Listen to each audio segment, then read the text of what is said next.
Hello दोस्तों, स्वागत है आप लोग का आर्यम एकेडमी में। तो दोस्तों हम आपके लिए यहाँ पर दोस्तों एसएससी जीडी के दोस्तों संविधान के कुछ क्वेश्चन लेकर आया हूँ, जिसमें दोस्तों आपके क्या होंगे, भारत के प्रभाग होंगे और आपके कुल 395 अनुच्छेद को मैं लेकर आया हूँ। तो दोस्तों यहाँ पे हम प्रमुख भाग को पढ़ेंगे और जो महत्वपूर्ण अनुच्छेद है उनके बारे में आज सारी क्वेश्चनों को हम क्लियर करेंगे। तो चलिए दोस्तों क्वेश्चन को स्टार्ट करते हैं। अगर आप हमारे इस आर्यम एकेडमी चैनल पर नए हैं दोस्तों, तो आर्यम एकेडमी चैनल को जरूर सब्सक्राइब करिए। और यह वीडियो आपके लिए दोस्तों बहुत ही महत्वपूर्ण है और यहाँ से क्वेश्चन जरूर 100% यहीं से बनेंगे। चलिए मैं यहाँ पे दिखा दूँ दोस्तों, यहाँ पे मैं आपको पढ़ाऊंगा कि भाग कितने हैं, अनुच्छेद कितने हैं। तो दोस्तों यहाँ पे भाग हमारे पास यहाँ पे कुल मिला के संविधान में वर्तमान में है तो 25, पर अभी क्या चल रहा है 22 ही है, ठीक है ना। चलिए यहाँ से देखते हैं। तो यहाँ से हम पहले भाग में देखते हैं। तो पहला भाग अगर ऐसे आपके पेपर में आएगा कि भाग 1 में क्या है, तो यानी भाग 1 में आपका है संघ एवं उसका राज्य। संघ एवं उसका राज्य क्षेत्र से संबंधित है। और मैं बता दूं भाग 1 कहां से कहां किस अनुच्छेद तक है, अनुच्छेद 1 से लेकर 14 तक है, ये भी आपको पता होना चाहिए भाई, ठीक है। चलिए यहाँ से मैं आगे बताऊं कि भाग 2 में क्या है। भाग 2 में आपका नागरिकता है।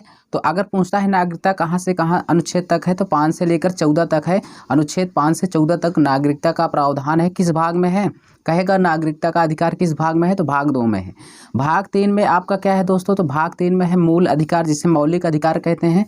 मौलिक अधिकार को संयुक्त राज्य अमेरिका से लिया गया है और मौलिक अधिकार में कुल 12 से लेकर 35 अनुच्छेद हैं। कितने हैं भाई, 12 से लेकर 35 अनुच्छेद हैं, 12 से 35 तक। और मैं आपको बता दूं भाग 4 में आपका नीति निर्देशक तत्व है। नीति निर्देशक तत्व को कहाँ से लिया गया है, आयरलैंड से लिया गया है। और ये अनुच्छेद 36 से लेकर 51 तक है। कहाँ तक दोस्तों, 36 से 51 तक है। चलिए अभी आप भाग पढ़ लीजिए, फिर इसका अनुच्छेद भी मैं आपको क्लियर कराऊंगा। अगला आ जाता है भाग 4। भाग 4 में क्या है दोस्तों, मूल कर्तव्य, जिसे मौलिक कर्तव्य कहते हैं। मौलिक कर्तव्य है 51 के का में है दोस्तों, या 51 के ए में कहिए। आपका है भाग 5। भाग 5 में है आपका संघ। भाग 5 में क्या है दोस्तों, संघ है।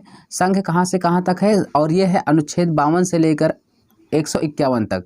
अगर कहा जाए कि भारतीय संविधान का सबसे बड़ा भाग कौन है, तो सबसे बड़ा भाग यही संघ ही है दोस्तों, जो 52 से लेकर 151 तक है। अगला है आपका भाग 6। संघ के बाद राज्य क्षेत्र आ जाता है। राज्य कहाँ से कहाँ तक है, अनुच्छेद 152 से लेकर 237 तक है, ठीक है। अगला है भाग 8।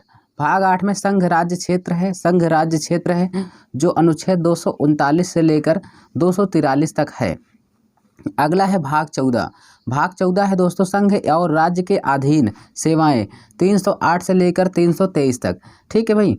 चलिए आगे देखते हैं, भाग 15 देख लेते हैं। तो हमने कहा कि यहाँ पे भाग 15 में आपका क्या है, निर्वाचन आयोग। बहुत ज़्यादा पूछा जाता है कि निर्वाचन आयोग का संबंध किस भाग से है, तो भाग 15 हो जाएगा। ये अनुच्छेद पूछता है डायरेक्टली, निर्वाचन आयोग किस अनुच्छेद में है, तो 324 से लेकर 329 तक है। अगला यहाँ पे नेक्स्ट है आपका भाग 17। भाग 17 भी बहुत ही महत्वपूर्ण है, राजभाषा है।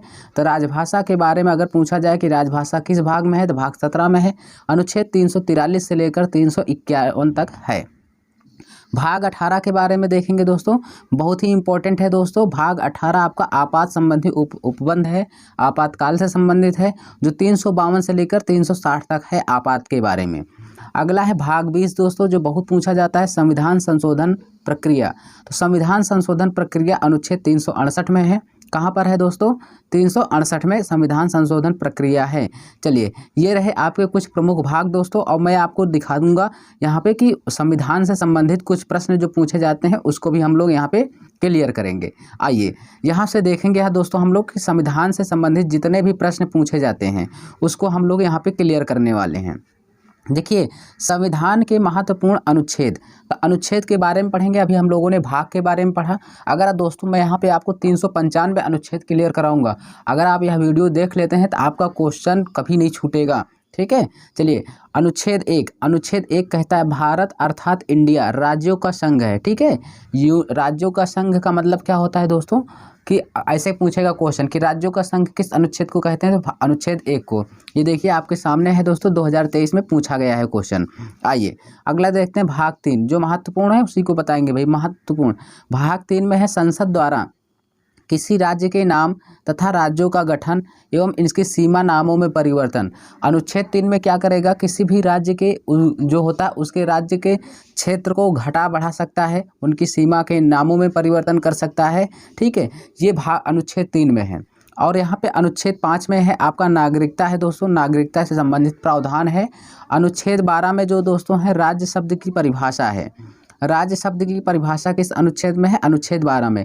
तो अभी जो पढ़े हम लोग यहाँ पे दोस्तों आपका ये इंपॉर्टेंट हो जाता है भाग 1 यानी अनुच्छेद 1 इंडिया अर्थात भारत यानी राज्यों का संघ। अनुच्छेद 3 भी महत्वपूर्ण है कि संसद इसके राज्य की सीमाओं में परिवर्तन कर सकता है। ठीक है, भाग 5 यानी अनुच्छेद 5 भी है इम्पोर्टेंट। अनुच्छेद 12 जो है दोस्तों राज्य शब्द की परिभाषा अनुच्छेद 12 में है, पर उतना पूछा नहीं जाता है। अगला है आपका अनुच्छेद 14 जो बहुत ही पूछा जाता है दोस्तों, विधि के समक्ष समानता अधिकार। ठीक है, विधि के समक्ष समानता अनुच्छेद 14 में है, ये मौलिक अधिकार में आ जाता है, विधि के समक्ष समानता का अधिकार। ठीक है, चलिए अगला यहाँ पे देखेंगे हम लोग दोस्तों, यहाँ पे दिया है आपका अनुच्छेद 14 विधि के समक्ष समानता का अधिकार। अनुच्छेद 15 है आपका धर्म जाति लिंग यानी जन्म और क्या है दोस्तों, धर्म मूल वंश जाति लिंग जन्म स्थान के आधार पर भेदभाव। बस आप इतना याद कर लीजिए, यही 4 वर्ड धर्म लिंग जाति भेदभाव के संबंध में है। तो अनुच्छेद यहाँ पे क्या हो जाएगा, अनुच्छेद हो जाएगा 15। ठीक है, अनुच्छेद 17 जो बहुत ही पूछा जाता है, अस्पृश्यता का अंत, जिसे हम लोग छुआछूत के बारे में भी जानते हैं। डॉक्टर भीमराव अंबेडकर ने बताया कि छुआछूत को अंत किया जाए। ठीक है, तो ये है अस्पृश्यता का अंत। ठीक भाई, जैसे किसी क्लास में अगर आप 4 बिरादरी के लोग पढ़ रहे हैं तो पहले क्या होता था कि कोई निचली जात का रहता था तो उनको वहाँ पे पढ़ाई नहीं करने देते, स्कूल हो या कहीं कोई भी चीज़ें होती सभा होती थी तो उनको अलग रखा जाता था। यही है, भेदभाव किया जाता था, लेकिन अब ऐसा नहीं है। चलिए अनुच्छेद 18 में है आपका क्या है दोस्तों, उपाधियों का अंत है। तो उपाधियों का अंत, तो ये दोस्तों उपाधियों का अंत रक्षा और चिकित्सा को छोड़ करके और सभी उपाधि को बंद कर दिया गया है। ठीक है, चलिए मैं बता दूं आपको इम्पोर्टेंट क्या है, आपका अनुच्छेद 14 है इम्पोर्टेंट, अनुच्छेद 15 है, अनुच्छेद 17 है, अनुच्छेद 18। अगर आप इसको पढ़ लेते हैं तो आपके पेपर में हूबहू यहीं से क्वेश्चन आएगा। आइए अगला देखते हैं दोस्तों, अनुच्छेद 19। ठीक भाई, अनुच्छेद 19 में देखेंगे, अनुच्छेद 19 में बोलने एवं अभिव्यक्ति की स्वतंत्रता, वाक एवं अभिव्यक्ति की स्वतंत्रता। अनुच्छेद 17 अनुच्छेद 19 में बहुत ही इंपॉर्टेंट है दोस्तों। अनुच्छेद 19 का एक का जी, नागरिक का कोई भी उपजीविका या व्यापार करने की स्वतंत्रता। ठीक है भाई, स्वतंत्रता आपको मिली है 6-7 प्रकार की, और 19 के 1 के जी में कहा गया है कि कोई भी व्यक्ति हो भारत के किसी भी राज्य में वो जाकर के व्यापार कर सकता है, उसको स्वतंत्रता है, आज़ादी है, इतना। अनुच्छेद 20 है आपका अपराधों के लिए दोष सिद्ध के संबंध में संरक्षण। अपराधों के लिए दोष सिद्ध के संरक्षण में आप कर सकते हैं। अगर कोई अपराध है आपको फंसा रहा है तो आप अपने दोष को सिद्ध करने के लिए आप अपने से वकील कर सकते हैं, ऐसा इस अनुच्छेद में दिया गया है। ठीक है, अनुच्छेद 20 और 21, अनुच्छेद 20 और 21 आपातकाल के दौरान निलंबित नहीं किया जा सकता। देखिए आपातकाल लगा है फिर भी अनुच्छेद 20 और 21 को निलंबित नहीं किया जाता है, ये लागू रहता है हमेशा। ठीक है, चलिए अगला क्वेश्चन है हमारा अनुच्छेद 21। दोस्तों बहुत ही इंपॉर्टेंट क्वेश्चन है, कई बार आ चुका है। यहाँ पे मैं बता दूं, प्राण एवं दैहिक स्वतंत्रता अर्थात इसी को जीवन जीने का अधिकार है। ठीक है, अगर तुम्हें कोई व्यक्ति अगर परेशान कर रहा है तो तुम उसको सजा दे सकते हो अगर, ठीक है, यह है आपकी स्वतंत्रता, प्राण एवं दैहिक स्वतंत्रता, जीवन जीने की अधिकार।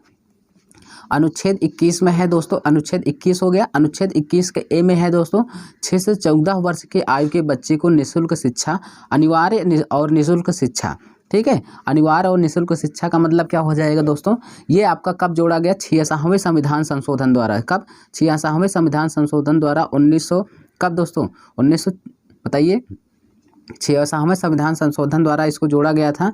ठीक है ना, चलिए और यहाँ पे मैं आपको बता दूँ ये दोस्तों जो है अनुच्छेद 1 का ए है, यानी 21 का ए है, ये इसको आप याद करिएगा, बहुत ही पूछा जाता है। ठीक है, 66वें संविधान संशोधन द्वारा 2002 में शायद इसको यहाँ पे जोड़ा गया था। ठीक, चलिए आगे देखते हैं दोस्तों, अनुच्छेद 22। अनुच्छेद 22 क्या है, कुछ दशाओं में गिरफ्तारी और निषेध, कुछ दशाओं में गिरफ्तारी और निषेध है अनुच्छेद 22 में। यानी 20 में क्या है, आपको मैं फिर से क्लियर करा दे रहा हूँ, 20, 21 और क्या है 22। देखिए यानी 20 में है आपका दोष सिद्ध के संबंध में संरक्षण है, अनुच्छेद 21 में जीवन जीने का अधिकार है, और यहाँ पे आपका क्या हो जाएगा भाई, अनुच्छेद 22 में क्या है, अनुच्छेद 22 में कुछ दशाओं में गिरफ्तारी और निरोध से संबंधित है। चलिए आगे देखते हैं, अगला क्या है। अगला है आपका मानव के व्यापार। अनुच्छेद 23 में मानव के व्यापार एवं मानव तस्करी एवं बालाश्रम। ठीक है, अनुच्छेद 23 में है मानव श्रम एवं तस्करी बालाश्रम, यानी बच्चों से ज़बरदस्ती काम करवाना और उनको मजदूरी, किसी भी व्यक्ति से ज़बरदस्ती काम को करवाना। पहले चलता था भाई, काम करवा लेते थे, पैसा देते थे, कम देते थे और कभी कभी देते भी नहीं थे। ये है मानव के दुर्व्यापार, मानव तस्करी, बालाश्रम व निषेध। यह अनुच्छेद 23 में बहुत ज़्यादा पूछा जाता है। अनुच्छेद 24 में है आपका 14 वर्ष से कम आयु के बच्चे को जोखिम भरे कार्यों पर कार्य में लगाना। ठीक है, अर्थात यहाँ पे दोस्तों ऐसे काम में आप लगा रहे हो जहाँ पे रिस्क है, तो वहाँ पे आप क्या हो जाएगा भाई, दंड के अपराधी होंगे अनुच्छेद 24 के तहत।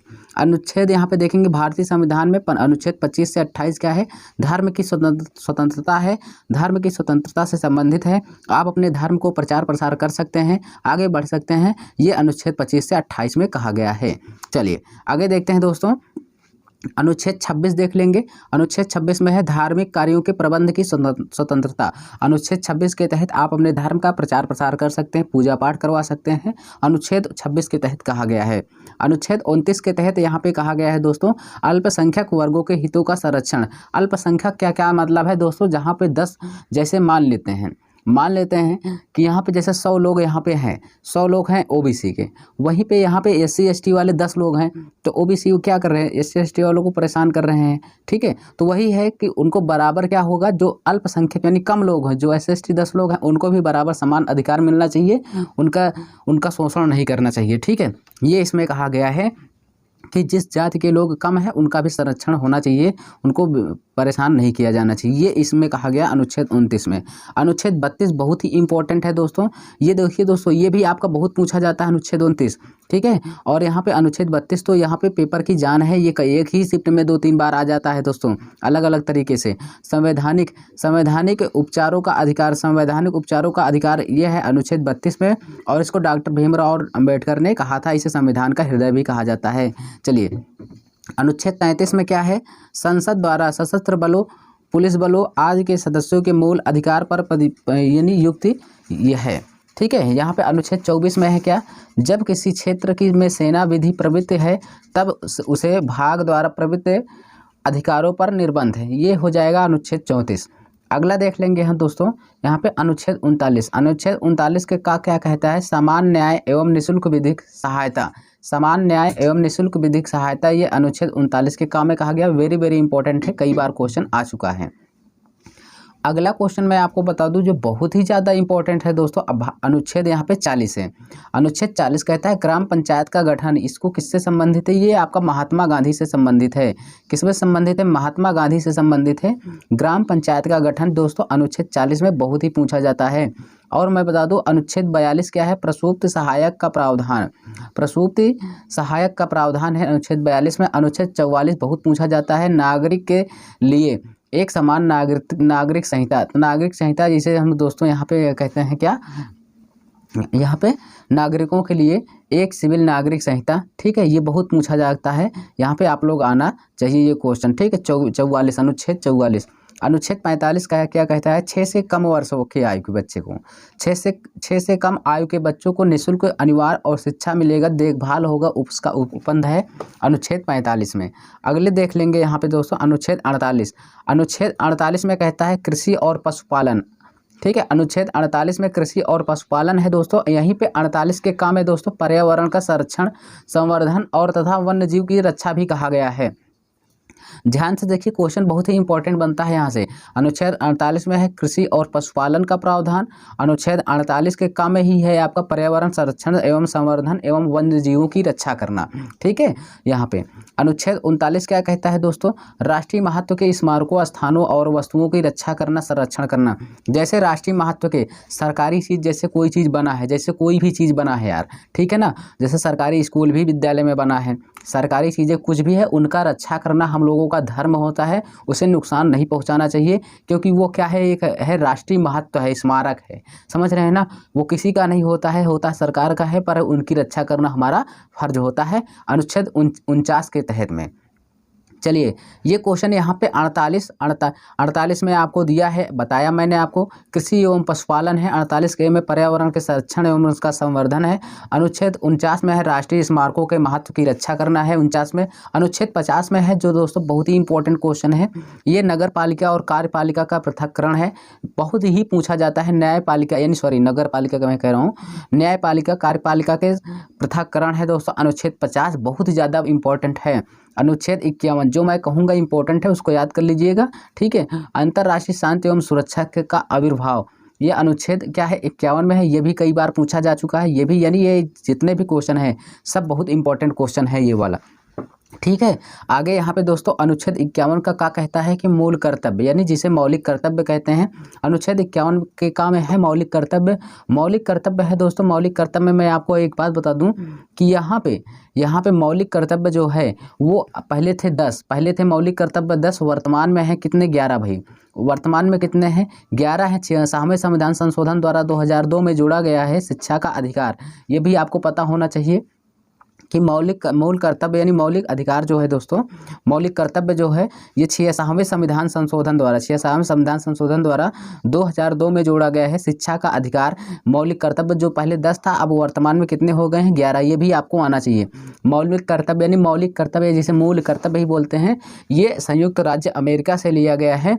किसकी सिफारिश पर? स्वर्ण सिंह के सिफारिश पर इसको लिया गया था, ठीक है। ये चीज़ें आपको आना चाहिए। चलिए आगे चलते हैं दोस्तों, आगे उसको भी क्लियर करते हैं। अब यहाँ से आपका हो जाता है, आ जाता है यहाँ पे संघ के बारे में पढ़ेंगे। मैंने बताया कि सबसे बड़ा क्या है भाग दोस्तों, संघ है। संघ जो दोस्तों अनुच्छेद 52 से स्टार्ट होता है। 52 में कहा गया है, अनुच्छेद 52 में कि भारत का राष्ट्रपति, ठीक है। चलिए आगे देखते हैं। अनुच्छेद 53 में क्या कहा गया? अनुच्छेद 53 में कहा गया राष्ट्रपति की कार्यपालिका संबंधी शक्ति। तो यहाँ पे देखिए राष्ट्रपति के कार्यपालिका की शक्ति किसमें होती है दोस्तों? राष्ट्रपति में होती है। तो ये अनुच्छेद 53 में होगा, ठीक है। और बहुत ही इंपॉर्टेंट है। अनुच्छेद 54 में कहता है राष्ट्रपति का निर्वाचन कैसे होता है, ये बताया गया है अनुच्छेद 54 में। अनुच्छेद 55 कहता है कि राष्ट्रपति के निर्वाचन की रीति कैसी होगी, प्रत्यक्ष होगी या अप्रत्यक्ष होगी, ये सब बारे में बताया गया है। अनुच्छेद 56 में कहा गया है कि राष्ट्रपति की पदावधि, 56 में के बारे में, अनुच्छेद 56 में पद के बारे में कहा गया है राष्ट्रपति का पद, ठीक है। पदावधि का मतलब ये कितने समय तक कार्यकाल पर बना रहेगा। तो राष्ट्रपति का कार्यकाल देखिए मैं आपको बता दूं, राष्ट्रपति जो है दोस्तों वो 5 साल के लिए बनता है। कितना? 5 साल के लिए। राष्ट्रपति अगर जिस भी वर्ष में बनेगा वही उसी दिन से वो 5 वर्ष के लिए राष्ट्रपति के पद पर रहेगा। बस उसकी अवधि 5 वर्ष के लिए होती है। और मैं बता दूं कि राष्ट्रपति जो है न्यूनतम बनने के लिए उसकी आयु 30 वर्ष होती है। अनुच्छेद 57 में कहता है पुनर्निर्वाचन के लिए पात्रता, अगर बीच में कोई चीज़ जैसे कोई प्रधानमंत्री है उनका निधन हो जाता है या वो पद को त्याग देते हैं तो पुनर्निर्वाचन होगा 5 साल के अंदर, ठीक है ना। हाँ, अनुच्छेद 58 में क्या कहा गया है ये भी जानेंगे। अनुच्छेद 58 में दोस्तों कहा गया है कि राष्ट्रपति निर्वाचन होने के लिए अहर्ता है, यानी उनकी शिक्षा क्या है, वो पढ़े लिखे होने चाहिए भाई, ये सब बारे में बताया गया है अनुच्छेद 58 में। अनुच्छेद 60 में कहा गया है कि राष्ट्रपति द्वारा शपथ या प्रतिज्ञान, ठीक है, प्रतिज्ञान, ये राष्ट्रपति द्वारा शपथ या प्रतिज्ञान के बारे में बताया गया। शपथ के बारे में बताया गया है कि राष्ट्रपति शपथ लेगा अनुच्छेद 60 के तहत। अनुच्छेद 61 में कहा गया है राष्ट्रपति पर महाभियोग चलाने की प्रक्रिया। अनुच्छेद 61 में जो है दोस्तों आप राष्ट्रपति पर महाभियोग लगा सकते हैं, ठीक है। महाभियोग कब लगाएंगे? जब वो ठीक ढंग से काम नहीं कर रहा है, इधर उधर कर रहा है, सही काम से काम नहीं कर रहा है, तो आप उसमें महाभियोग लगा सकते हैं। अनुच्छेद 63 में कहा गया है दोस्तों कि अनुच्छेद 63 में कहा गया है कि भारत का उपराष्ट्रपति होगा। देखिए अनुच्छेद 52 में राष्ट्रपति के बारे में कहा गया था। अनुच्छेद 53 में होगा भारत का राष्ट्रपति, वो यानी उपराष्ट्रपति। उपराष्ट्रपति जो होता है दोस्तों राज्यसभा का उपसभापति होता है। और यहाँ पे मैं बता दूं ये राज्यसभा में 12 सदस्यों को मनोनीत कर सकता है उपराष्ट्रपति। उपराष्ट्रपति का कार्यकाल 5 साल होता है, ध्यान समझिएगा। उपराष्ट्रपति का कार्यकाल 5 वर्ष का होता है, लेकिन इसमें जो सदस्य होते हैं दोस्तों उनका कार्यकाल 6 वर्ष का होता है। ये चीज़ जानिएगा, राष्ट्रपति और उपराष्ट्रपति दोनों का कार्यकाल 5 वर्ष के लिए होता है, लेकिन जो इसमें उपराष्ट्रपति का जो सदस्य होता है उनका कार्यकाल 6 वर्ष का होता है। ये चीज़ आपको आना चाहिए भाई। चलिए आगे मैं आपको बता दूं कि आगे मैं आपको बता दूं यहाँ पे क्वेश्चन क्या बनेगा। अनुच्छेद 64 में कहा गया है उपराष्ट्रपति का राज्यसभा के पदेन सभापति, उपराष्ट्रपति का राज्यसभा में पदेन सभापति अनुच्छेद 64 के बारे में कहा गया है। अनुच्छेद 66 में कहा गया है कि उपराष्ट्रपति का निर्वाचन होगा। ये बहुत ही इंपॉर्टेंट है दोस्तों, उपराष्ट्रपति का निर्वाचन अनुच्छेद 66 में। अनुच्छेद 67 में कहा गया है राष्ट्रपति की पदावधि, राष्ट्रपति की पदावधि के बारे में, उसके पद के अवधि के बारे में मैंने कहा कि वो 5 साल के लिए बनता है उपराष्ट्रपति। अनुच्छेद 69 में कहा गया है क्या उपराष्ट्रपति द्वारा उपराष्ट्रपति का शपथ एवं प्रतिज्ञान। अनुच्छेद 71 में कहा गया है राष्ट्रपति और उपराष्ट्रपति के निर्वाचन से संबंधित सशक्त विषय से संबंधित, ठीक है, कोई बात विवाद होती है राष्ट्रपति उपराष्ट्रपति के बीच में, अनुच्छेद 71 के तहत उसको सब समाधान किया जाएगा। चलिए यहाँ पे अनुच्छेद 72 जो बहुत ही इंपॉर्टेंट क्वेश्चन है दोस्तों, कई बार पूछा गया है। अनुच्छेद 72 राष्ट्रपति को क्षमादान की शक्ति, राष्ट्रपति जो है दोस्तों यहाँ पे क्षमादान कर सकता है, राष्ट्रपति को क्षमादान करने की शक्ति दी गई है अनुच्छेद 72 के तहत। अगर राष्ट्रपति चाहता है तो किसी व्यक्ति को उसको यानी मृत्युदंड दिया गया है तो उसको क्षमा करा सकता है। ऐसी बात नहीं कि वो हत्या कर दिया है, कोई गलत कार्य किया है तो उसको क्षमा नहीं, बस इतना क्षमा होगा कि हाँ उसे जो मृत्युदंड दिया गया है उसका मृत्युदंड बदल करके सज़ा में बदल दिया जाएगा, बस ऐसी बात है। ये नहीं कि उसको छोड़ दिया जाएगा जाओ और कत्ल करो, ऐसी शक्ति नहीं है उसको, ठीक है।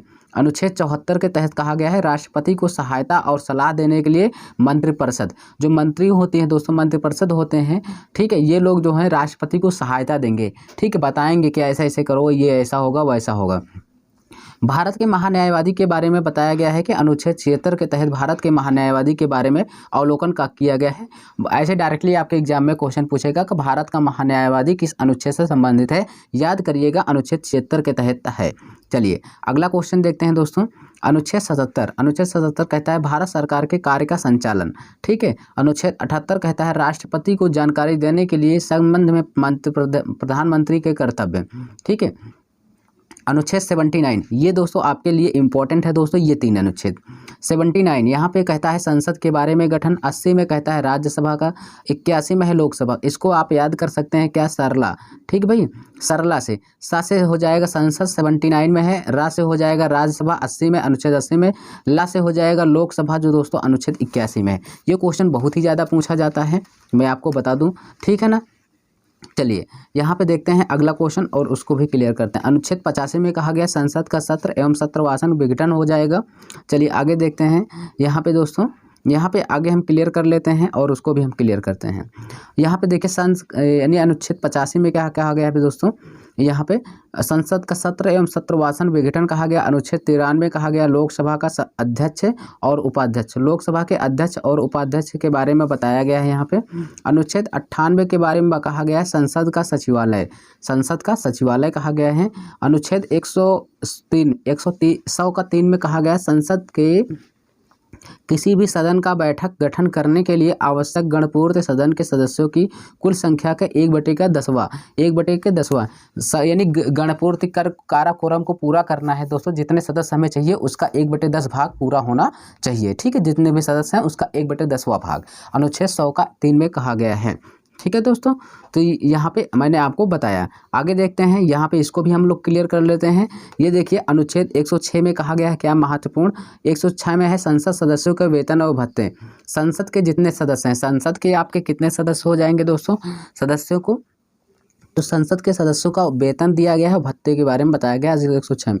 अनुच्छेद 108 में कहा कुछ दशाओं में दोनों सदनों की संयुक्त बैठक, अगर दोनों संसद यानी सदन, संसद के सदन जो होते हैं दोस्तों, संसद के जो सदन होते हैं वो कौन कौन होते हैं, एक राज्यसभा होता है, एक लोकसभा होता है। राज्यसभा और लोकसभा में अगर इनको कोई बातचीत हो जाती है, कोई बात को लेकर क्या है भाई दोस्तों अवरोध हो, तो इनको संयुक्त बुलाया जाता है, बैठक कराया जाता है और फिर वहाँ पर विचार विमर्श होता है। तो संयुक्त बैठक कौन बुलाता है, अनुच्छेद 108 के तहत कौन बुलाता है, राष्ट्रपति बुलाता है, पर उसकी अध्यक्षता कौन करता है, भारत का प्रधानमंत्री करता है। उपराष्ट्रपति कभी भी ऐसा नहीं करता है, क्यों दोस्तों, वो सिर्फ आहूति करता है, वो बुलाता है पर उसमें शामिल नहीं होता है। ये आपको याद होना चाहिए, आप एग्जाम में बहुत ही पूछा जाता है। अनुच्छेद 110 में कहा गया है कि धन विधेयक की परिभाषा के बारे में बताया गया है। अनुच्छेद 110 में कि दोस्तों धन विधेयक के बारे में, अगर देखिए राज्यसभा लोकसभा में अगर कोई भी विशेष धन को पारित किया जाता है तो अनुच्छेद 110 के तहत वो उसमें क्या होगा, विधेयक को पारित किया जाएगा। कोई भी योजना आती है वो धन विधेयक के तहत ही पारित होती है।